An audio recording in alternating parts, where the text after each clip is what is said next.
Marrakech, créée au XIe siècle par les Almoravides, dynastie d'origine berbère, s'est développée au cours du temps en une cité-jardin dans la zone semi-aride de la plaine du Haous, au Maroc. Afin d'alimenter la ville en eau potable et d'irriguer les cultures, les jardins et la palmeraie qu'ils ont entièrement créés, les Almoravides ont mis en place un système hydraulique original, les Kétaras. À partir des contrebas de l'Atlas, un réseau de galeries souterraines drainait l'eau de la montagne vers Marrakech.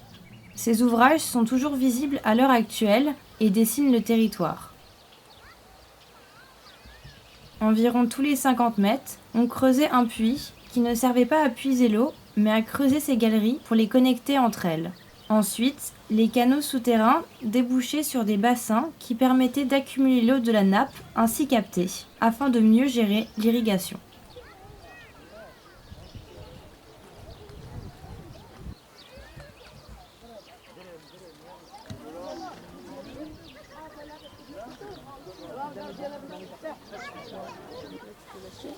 L'agriculture était autrefois basée sur l'irrigation grâce à ces tunnels souterrains qu'on appelle les Kétaras. Le principe est très simple. Alors, un puits, c'est un forage vertical. Et vous avez besoin d'énergie pour extraire l'eau de la nappe. Ils voulaient extraire de l'eau de la nappe souterraine sans fournir de l'énergie. Et ils ont donc trouvé une invention. Le forage n'est plus vertical, mais il est presque horizontal.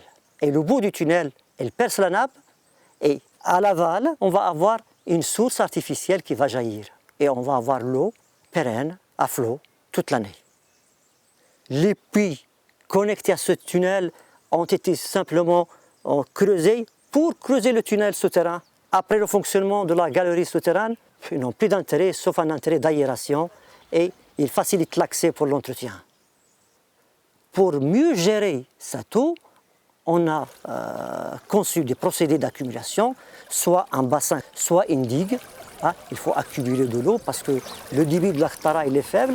Il nous faut un volume important pour pouvoir gérer l'irrigation d'un espace, par exemple, de 4 hectares ou de 10 hectares. La Kétara, c'est un mode de gestion traditionnel. Malheureusement, actuellement, elle tombe en désuétude.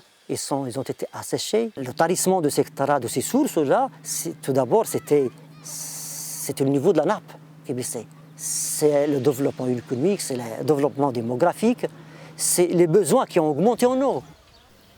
Avec l'urbanisation croissante, l'augmentation de la population et le changement climatique, le niveau des nappes phréatiques a baissé. Les Kétaras ont progressivement été abandonnés au profit de systèmes d'irrigation adaptés au développement économique actuel. Néanmoins, elles marquent encore aujourd'hui le paysage urbain.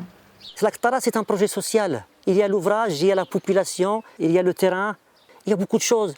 Donc il y a une crise sociale liée à une crise économique et à une crise climatique aussi. Le tout est une interconnexion entre les problèmes. Les Kétaras ne peuvent pas assurer un rôle incubateur d'une économie de marché. La population a délaissé ce moyen d'irrigation car il n'est plus rentable. Doctorant à l'université Kadi Ayad, Oumar a passé son enfance à Tameslot, commune rurale située à une quinzaine de kilomètres de Marrakech. Ici, les Kétaras fonctionnaient encore il y a peu, quand il était enfant, et les vestiges y sont encore bien présents. Je suis originaire du village Tameslot, à 17 km de Marrakech.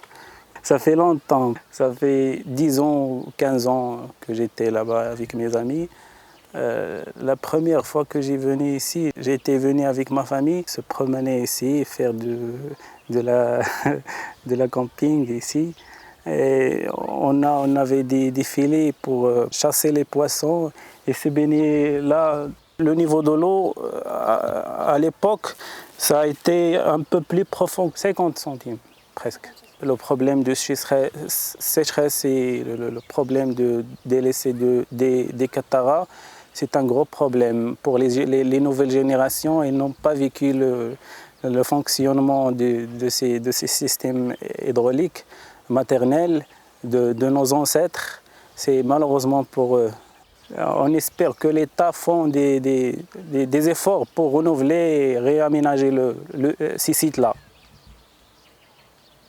Les Ktara, maintenant, ils ne sont plus en bonne équation avec le développement économique actuel. L'économie, maintenant, c'est une économie compétitive. Et la Ktara, on ne peut pas faire un marché compétitif avec. C'est un mode de gestion traditionnel. C'est pour une certaine population bien limitée. Et la Ktara, c'est l'œuvre d'une collectivité. C'est une population, c'est une approche participative. C'est une sorte de subsistance pour la population. On peut préserver certains pour garder la mémoire de ce savoir-faire, les intégrer dans des projets de géotourisme, de tourisme traditionnel. On ne peut plus tout préserver, mais on peut sélectionner certains. Il y a certains Ktara qui sont encore en activité parce que c'est l'État qui les a réhabilités et c'est l'État qui veille sur leur gestion. Parce qu'ils demandent une gestion rigoureuse et continue. Et s'il n'y a pas une stratégie de leur réhabilitation dans le cadre du développement durable, dans quelques années, on ne trouvera aucune Ktara fonctionnelle.